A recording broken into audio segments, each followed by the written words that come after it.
PMA Kakul, जहां पर आज पासिंग आउट परेड हुई है नए कमीशन अफसरान मीन कैडेट्स की, और उन्होंने अपनी हल्फ बर्दारी भी की है वहाँ। जी हाँ, वही हल्फ जो इससे पहले जनरल अयूब ने भी लिया था, जनरल याया खान ने भी लिया था, जनरल ज़ियाउल हक ने भी लिया था, जनरल मुशर्रफ, जनरल बाजवा और जनरल आसिम मुनीर साहब ने भी यही हल्फ लिया था। इस हल्फ में है क्या कि मैं पाकिस्तान का वफादार रहूँगा, पूरी ईमानदारी के साथ अपनी ड्यूटीज़ करूँगा और किसी भी सियासी अमल और सियासत में किसी तरह का भी दखल नहीं दूंगा, किसी किस्म की दखल अंदाजी, छेड़खानी सियासत के साथ नहीं करूँगा। बदकिस्मती से जितने नाम मैंने लिए उन्होंने तो पूरी कुव्वत के साथ अपने इस हल्फ को तोड़ा। तो आइए आप और मैं एक दफ़ा दुरूद शरीफ पढ़ें और अल्लाह के हजूर ये दुआ करें कि ये जो कैडेट्स हमारे ये हल्फ ले रहे हैं, इनमें से कोई अयूब ना निकले, कोई याहिया ना निकले, कोई ज़िया ना निकले, कोई मुशर्रफ ना निकले, कोई इनमें से बाजवा ना निकले और कोई इनमें से हमारे फील्ड मार्शल आसिम मुनीर साहब की तरह कोई भी इस हल्फ को आगे पीछे ना करे और सियासत के अंदर कोई दिलचस्पी ना ले, अपना काम करे, जिसकी वजह से हम इनको अपनी आंखों पर बिठाते हैं और बिठाना भी चाहिए। हमारी फ़ौज के ये जवान हैं, अफसरान हैं। आगे चलते हैं ज़रा, आज तकरीर की तरफ आते हैं। तो हल्फ की बात है, आगे इसको आपको हल्फ सुनवाएंगे भी किसी जगह पर। इस व्लॉग में छोटी छोटी वीडियोस आपको दिखाऊंगा, आपका मज़ा दोबाला करेंगे क्योंकि इंटरेस्टिंग व्लॉग है आज का। सबसे पहले तो फील्ड मार्शल साहब ने अंग्रेज़ी में तकरीर की, जी हाँ, लेकिन जब वो तकरीर कर रहे थे तो ऐसे लग रहा था कि मौला जट, नई वाली नहीं पुरानी वाली, सुल्तान राई साहब वाली, उसको किसी ने उर्दू इंग्लिश डबिंग में चला दिया है। जी हाँ, ऐसा लग रहा था कि पुरानी वाली मौला जट फिल्म जो पंजाबी फीचर फिल्म थी, सुल्तान राही साहब और मुस्तफ़ा कुरैशी वाली, उसको किसी ने अंग्रेज़ी डबिंग में चला दिया और डबिंग भी सुल्तान राही मरहूम और मुस्तफ़ा कुरैशी साहब से ही करवाई है। मतलब कि वो अंग्रेज़ी जो है वो भरपूर पंजाबी स्टाइल में बोली जा रही है। पाकिस्तान इस दुनिया का अमीर तरीन मुल्क है, इसलिए कि 45 साल तो इन्हों हर बंदा खा रहे के खा रहे। अब पता नहीं हमारे फील्ड मार्शल साहब फिल्में नहीं देखते या अपने फेवरेट सदर ट्रम्प को नहीं देखते।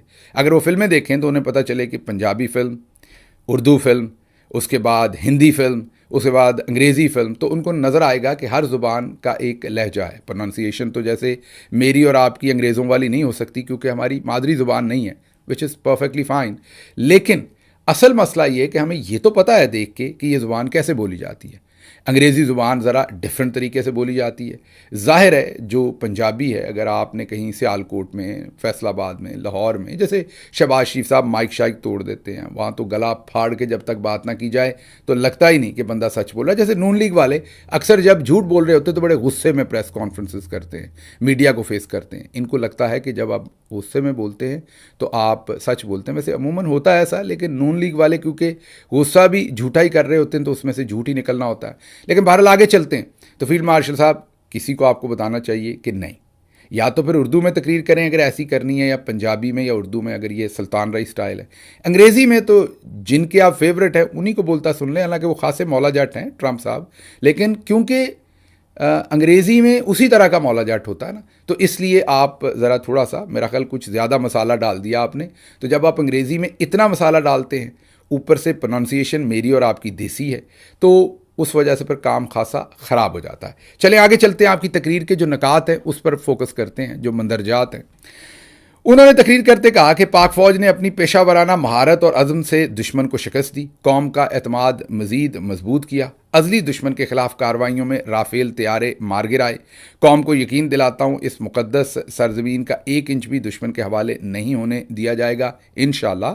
और जिन्होंने पहले सियाचिन और उन जगहों पर कोताहियाँ की हैं उनके ख़िलाफ़ भी कभी आपको कोई ना कोई कार्रवाई का, इन्वेस्टिगेशन का, किसी बात का इंदिया देना चाहिए। दुश्मन अवाम और फ़ौज के दरमियान दरार डालने की कोशिश कर रहे हैं। ये सर बहुत बुरे हैं, ये दुश्मन, इन पर लानत हो जो ये कर रहे हैं सर। ये जिसने भी मुरीद के अंदर सीधी गोलियां मारी, 26 नवंबर में मारी, जिसने भी इमरान खान का ये पीछे से गिरेबान पकड़ने वाली बात की, सर ये वो लोग हैं जो दरार डालना चाहते हैं। ये सियासत के अंदर शामिल होते हैं और दरार डालने चाहते हैं। अल्लाह ऐसे दुश्मन से पाकिस्तान को महफूज रखे। मैं और आप इसमें इकट्ठे ही दुआगो होते हैं। आगे चलते हैं। उसके बाद आपने कहा कि कश्मीरी अवाम कब तक जुल्म और जबर का शिकार रहेंगे। आलमी बरादरी को नोटिस लेना चाहिए सर, आपको भी लेना चाहिए। उसकी वजह यह कि आपसे पहले यहाँ जनरल बाजवा थे, हमें हामिद मीर साहब और नसीम ज़ारा साहब बता रहे हैं कि उन्होंने कश्मीर को दफन कर दिया था, कश्मीर के ऊपर उन्होंने तकरीबन सौदा कर दिया था। ये वो बता रहे हैं, टेलीविज़न पर उन्होंने बताया हुआ है और हमें भी पता है, हम भी वहाँ सुनते थे, देखते थे। तो सर जनरल बाजवा अभी उधर ही हैं, बहुत बड़े घर में रह रहे हैं। अब तो वो कर्नल साहब एक इल्ज़ाम लगाते हैं कि कब्ज़े की ज़मीन पर उन्होंने घर बनाकर, पंजाब गवर्नमेंट की ज़मीन है उस पर कब्ज़ा करके उन्होंने घर बनाया हुआ है। तो सर उनकी तो इन्वेस्टिगेशन करें कि ये वो क्या कर रहे हैं, क्या किया था उन्होंने। वाकई कश्मीरियों के दुखों का मदावा आप नहीं करेंगे तो और कौन करेगा? You are the chosen one. तो आपको बिल्कुल जिसने कश्मीर कॉज के साथ बददयानती की है उसको आपको कटहरे में लाना चाहिए। देखते हैं आप कब लाते हैं। आगे चलते हैं।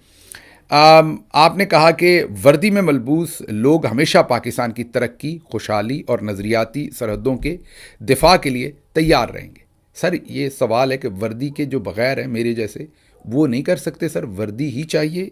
मतलब कि तरक्की, खुशहाली और नज़रियाती सरहदों के दिफा के लिए क्या बंदे को वर्दी में ही होना होगा या वर्दी के बग़ैर वाले भी ये काम करते हैं? क्योंकि अगर आप ये जुमला कहते, आपकी तकरीर लिखने वाला, कि हर पाकिस्तानी की तरह वर्दी में मलबूस लोग भी, तो ये सर ये अच्छा लगता जुमला। लेकिन चलें, अगर आपने सिर्फ वर्दी वाली बात की है तो फिर पूरी कौम को भी वर्दी पहना दे, क्योंकि ये तो ज़रूरी है कि हर पाकिस्तानी तरक्की, खुशहाली और नज़रियाती सरहदों का दिफा करने वाला हो। तो अगर वर्दी पहना देने से ये चेंज आ जाती है तो फिर हम क्यों नहीं सबको वर्दी पहना देते? ऐसे ही इतने सारे गद्दार फिर रहे हैं, सबको वर्दी पहनाएं, सब मुहिब वतन बने, काम आगे चले सर। अच्छा आगे, क्या में पाकिस्तान से अब तक अफवाज पाकिस्तान ने दिफाए वतन में कोई कसर नहीं छोड़ी? मैं सर ऐसे ही समझता रहा, समझता आज भी हूँ, लेकिन आपके बॉस वज़ीर दिफा ऐसा नहीं कहते। वो कहते हैं आपने सारी जंगें हारी हैं, वो कहते हैं आपने हड्डियों से गुदा तक नोचा हुआ है। सर आपको लग रहा होगा मैं झूठ बोल रहा हूँ, सुनिए। बल्कि tens of thousands of billions of rupees and dollars जो है हमने पिछले 58 साल के दिफाई बजट पे खर्च किए। और दास्तान क्या है? 48, 65, 71, 84 और 99। कोई आजाद कमीशन जो है इस मुल्क के नुमाइंदों का अगर बैठा दें और इन 5 जंगों की इंक्वायरी करवाएं तो किसी भी शख्स में एक रत्ती भर भी जो सेल्फ रिस्पेक्ट होगा तो उसका सर जो है झुक जाएगा। लेकिन आज भी ये पूरी इंप्यूनिटी के साथ अपना सीना चौड़ा करके डिफेंस बजट को क्लेम कर रहे हैं और मांग रहे हैं कौम से। कौम की हड्डियों से गोश्त तक जो है इन्होंने निचोड़ लिया है और उतार लिया है। कौम एब्जेक्ट पॉवर्टी में रह रही है, कौम जाहिल है, मुफलिस है, गरीब है, पानी का पीने का पानी नहीं मिलता, अगर पीती है तो उसको गैस्ट्रोएंटाइटिस होता है, उसको हाइपेटाइटिस ए और बी और सी होता है। सुन लिया सर, ये कहते हैं कि नहीं आपने दिफा नहीं किया, आपकी परफॉर्मेंस बहुत पुअर रही है। ये सर आपके बॉस हैं और मज़े की बात है इनको आप हर दफ़ा जाली वोटों से जितवाते भी हैं सर। ये मुझे नहीं समझ आपको क्या मज़ा आता है इनसे, ये जो आपको ऐसी बातें कहते हैं। हमें तो तकलीफ़ होती है, जब इन्होंने कहा था हमने तब भी इनके ख़िलाफ़ लिखा था, जो भी हम अपनी कैपेसिटी में कर सकते थे।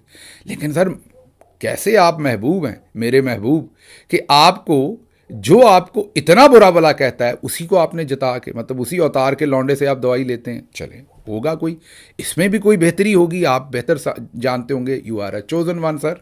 आगे चलते हैं। अफ़गानिस्तान के अवाम दायमी तशद्दुद की बजाय बाहमी अमन व सलामती का रास्ता इख्तियार करें।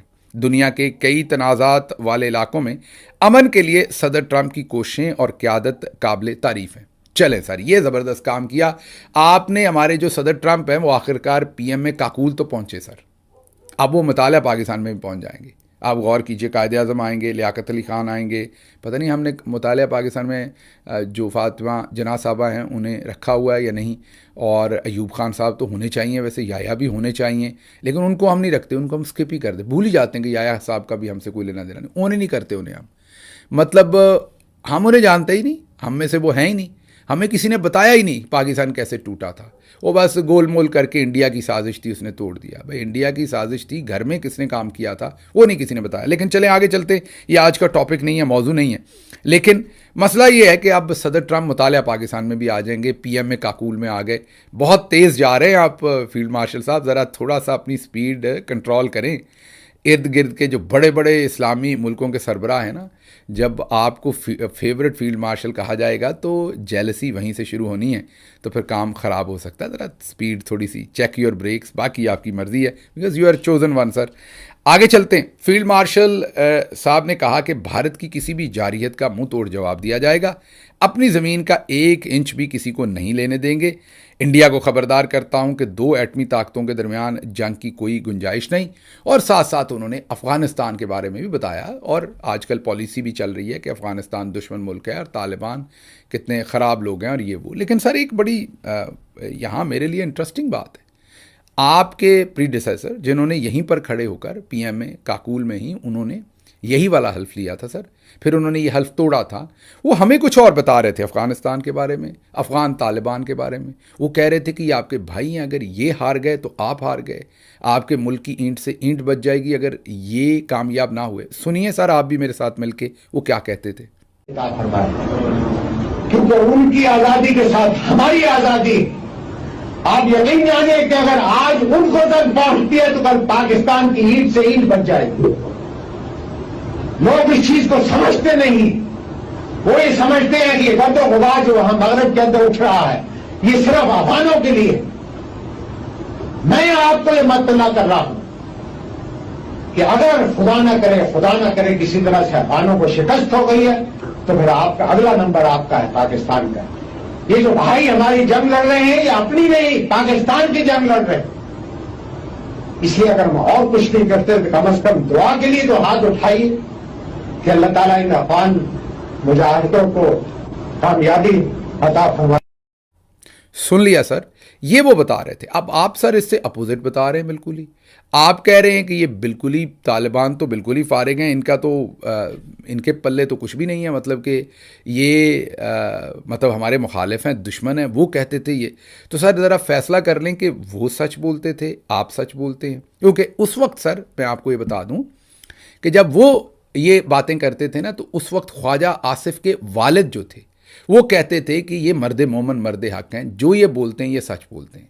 वो चले गए, अल्लाह उनके दर्जात बुलंद करे, दोनों ही चले गए, मतलब बोलने वाले भी और उनकी तायीद करने वाले भी, ख्वाजा आसिफ के वालिद भी, ज़ियाउल हक भी।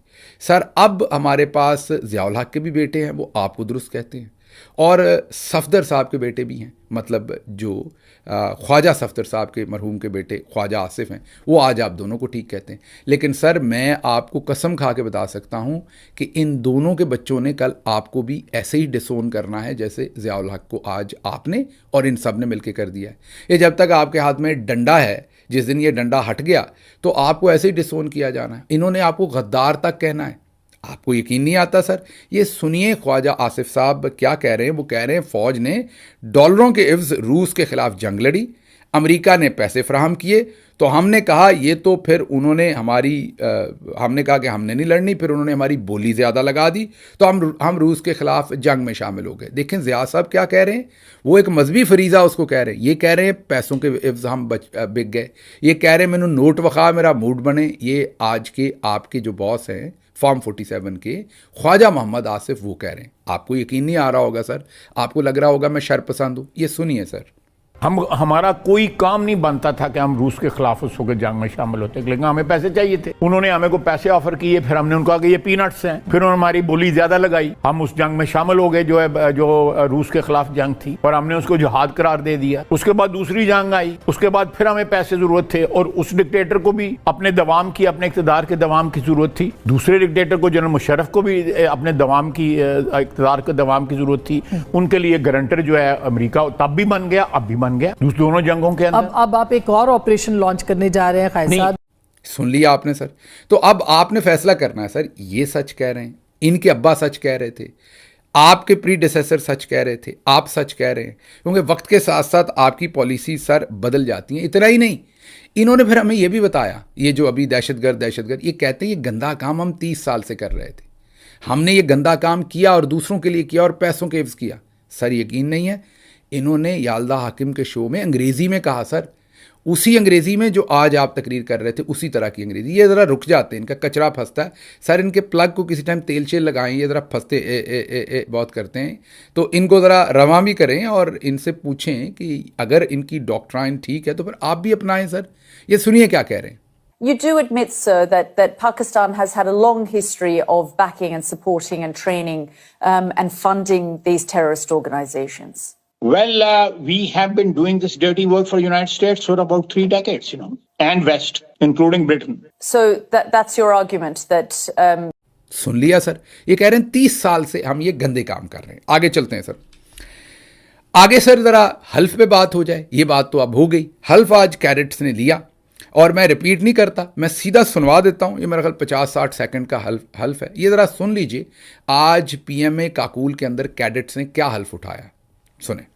मैं सिद्के दिल से अल्लाह ताला को हाजिर नाजिर जानकर हलफ उठाता हूं कि मैं खुलूस नीयत से पाकिस्तान का हामी और वफादार रहूंगा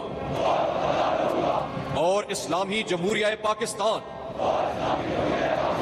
के आइन की हिमायत करूंगा, जो अवाम की ख्वाहिशात का मजहर है, और ये कि मैं अपने आप को किसी भी किस्म की सियासी सरगर्मियों में शरीक नहीं करूंगा, और ये कि मैं पाकिस्तान की बर्री फौज में रहकर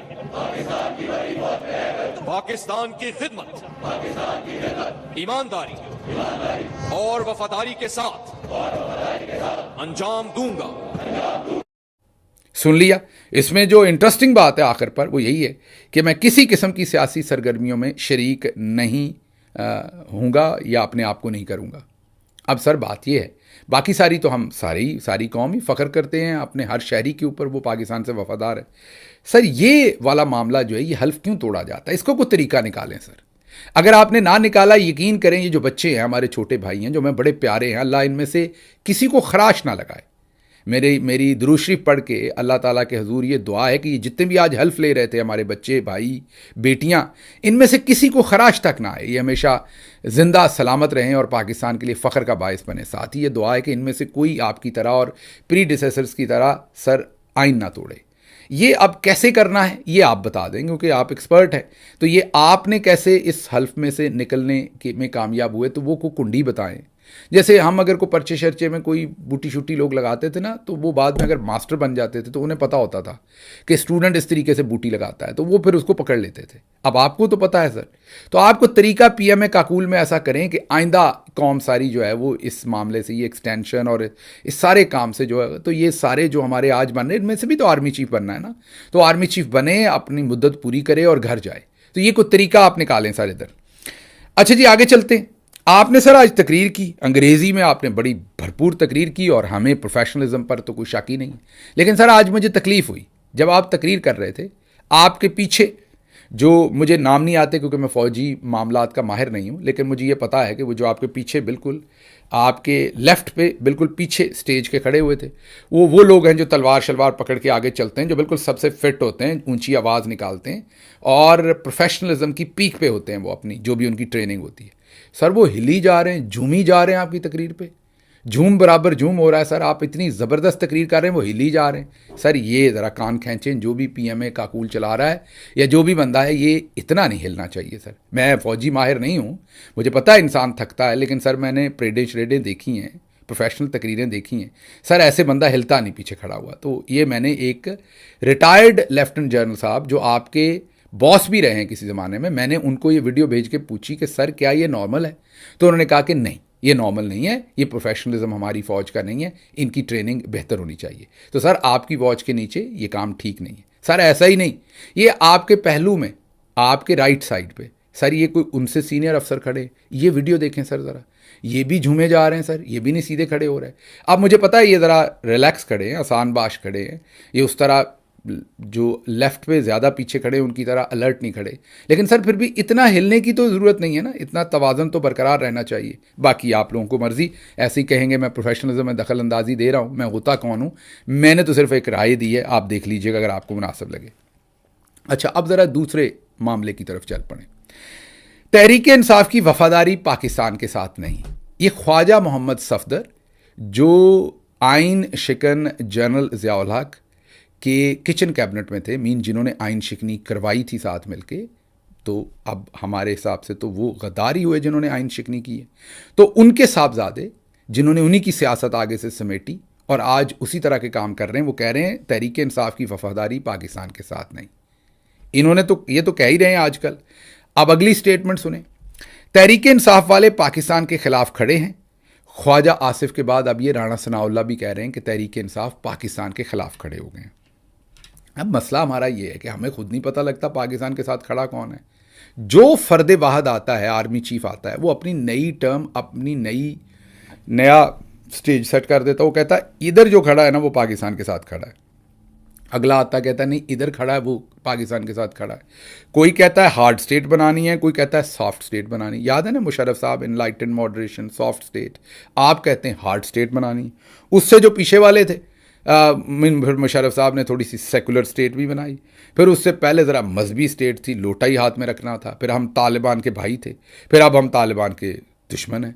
फिर आपने बताया नवाज शरीफ गद्दार है, फिर आपने बताया नवाज शरीफ की बेटी भी डॉन लीक्स में गद्दार है, फिर आपने बताया जरदारी गद्दार है मेमो गेट में, हुसैन हक्कानी गद्दार है। फिर पता चला आप हुसैन हक्कानी के साथ भी मिलकर काम कर रहे हैं, नवाज शरीफ और उनकी बेटी भी सबसे वफादार हैं।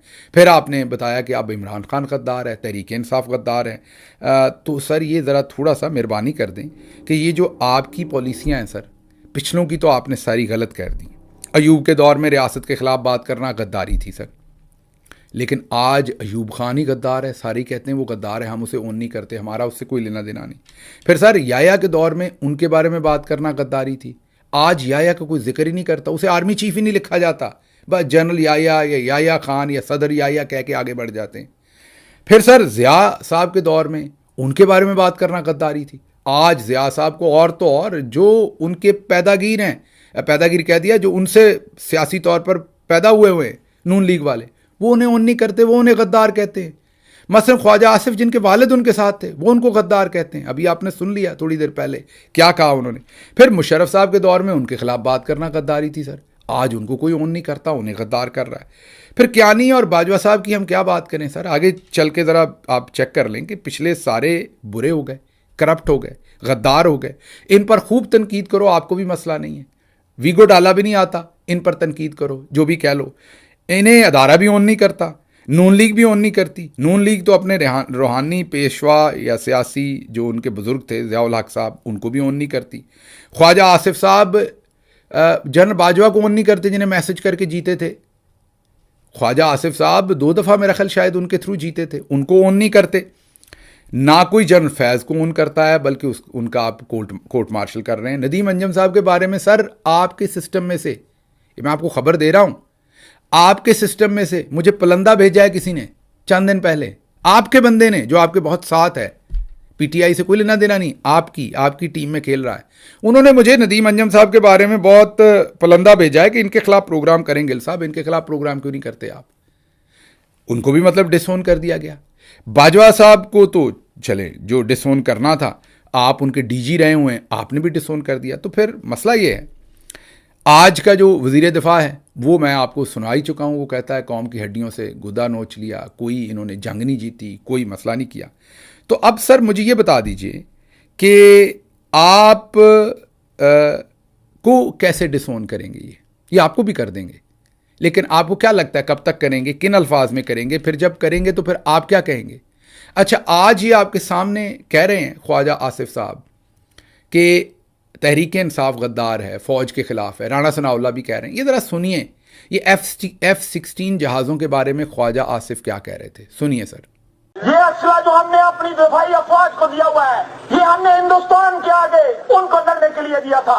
ये आज जो F-16 मांगे जा रहे हैं $5 अरब के एवज, क्या इससे बलूचिस्तान पे बमबारी होगी, वजीरिस्तान पे बमबारी होगी, या सिंध पे बमबारी होगी, या पंजाब पे बमबारी होगी? क्योंकि आज तक तारीख में हमारे हुक्मरानों ने कोई जंग नहीं जीती, और जो भी जंग लड़ी उसकी इब्तिदा हमारे हुक्मरानों ने की। ये लम्हा फिक्रिया है, हमको अपनी सबों में अपने मुल्क के दुश्मन तलाश करने पड़ेंगे। सुन लिया आपने? तो ये उस वक्त ये बातें कर रहे थे। आगे चलते, मतलब ये तो इन्होंने अब कह ही दिया जो कुछ कहना था। इन्होंने फिर ये कहा कि ताकतें तुम्हारी, खुदा हमारा है। आज उसी तालिबान को पता नहीं क्या कुछ ये कह रहे हैं। तो मुझे ज़रा और भी हैरानी होती है। यही हमारे दोस्त राणा सनाउल्लाह साहब, जैसे हम पर तशद्दुद हुआ, इन पर भी हुआ था। इनकी मूंछें उतार दी गई, सर उतार दिया गया, आईब्रोज उतार दी गई। लेकिन सर आज इनसे बड़ा जो फौजी टाउट हुआ कोई रह ही नहीं गया। इनको वो सब कुछ ही भूल गया कि क्या हुआ था। अच्छा, इनको छोड़ देते हैं। जो कुछ नवाज शरीफ साहब और उनके अहलो अयाल के साथ हुआ, जो कुछ मरियम साहबा ने वोट को इज़्ज़त देनी थी, सर वो भी वो भी आजकल टाउटगिरी के अंदर अखीरी कर गए हैं। अच्छा, उनमें सिर्फ एक कैप्टन सफदर है उस पूरे ख़ानदान में जो अभी तक उस बयानिए के साथ बेचारा थोड़ा बहुत जुड़ा है, बाकी तो उसे कहीं जुड़ा नहीं रहने दिया। लेकिन जहाँ पर वो जुड़ा हुआ है वो एक बयानिए के साथ जुड़ा हुआ है, इसलिए हम उसकी सताइश करते हैं। आगे चलते हैं। आगे सर, भुट्टो की लाश पर सियासत करने वाले बिलावल भुट्टो, वो भी आजकल आपके तस्मों के साथ ही लिपटे हुए हैं सर। वो भी कहते हैं ब्रूट मेजॉरिटी के साथ 26वीं आईनी तरमीम करवाएंगे। आगे चलते हैं सर। ये सिर्फ नहीं कि हमें सियासतदान ऐसे मिले। उमर चीमा साहब हैं एक जर्नलिस्ट, उन्होंने बाद में मेरा ख्याल है कि रिपोर्टेडली एक क्लेम किया जाता है, मैंने वो रिपोर्ट ख़ुद तो नहीं पढ़ी लेकिन क्लेम किया जाता है कि शायद एक रिपोर्ट में उन्होंने ये भी लिख के दिया कि उनकी इज़्ज़त भी लूटी गई जब उनको उठाया गया था और उनके भी बाल शाल उतार दिए गए थे, सारा कुछ। हम उसका कभी उनका मजाक नहीं उड़ाया, ना उड़ा सकते, खुदा गवाह है, क्योंकि हम मजम्मत करते हैं जो कुछ हुआ था। हमारे साथ भी आपके सामने तशद्दुद हुआ, लेकिन उन्होंने तो ये भी क्लेम किया था कि उनकी इज़्ज़त भी लूटी गई उसमें। तो ये रिपोर्टेडली मैं कह रहा हूँ, हतमी तौर पे, क्योंकि मैंने रिपोर्ट नहीं पढ़ी, मुझे किसी सहाफ़ी ने बताया था, खुदा जानता है कितनी दुरुस्त है ये बात। लेकिन सर अब ये सारे ही आपके टाउट बने हुए हैं। तो पाकिस्तान की शायद फिर किस्मत ही ऐसी है, पाकिस्तान को सियासतदान भी ऐसे मिलते हैं, सहाफ़ी भी ऐसे मिलते हैं, जर्नैल जो मिलते हैं, जनरल्स, लेकिन हम ज़रा जर्नैल कहते हैं, ज़रा बड़ा हो जाता है, लफ्ज़ लंबा हो जाता है, फैल जाता है रायते की तरह काम। जैसे उन्होंने अपना दारोमदार फैलाया हुआ, ऐसे ही लफ्ज़ जर्नैल भी जनरल की निस्बत ज़रा जनरल नहीं रह जाता, बल्कि वो फैल जाता है काम।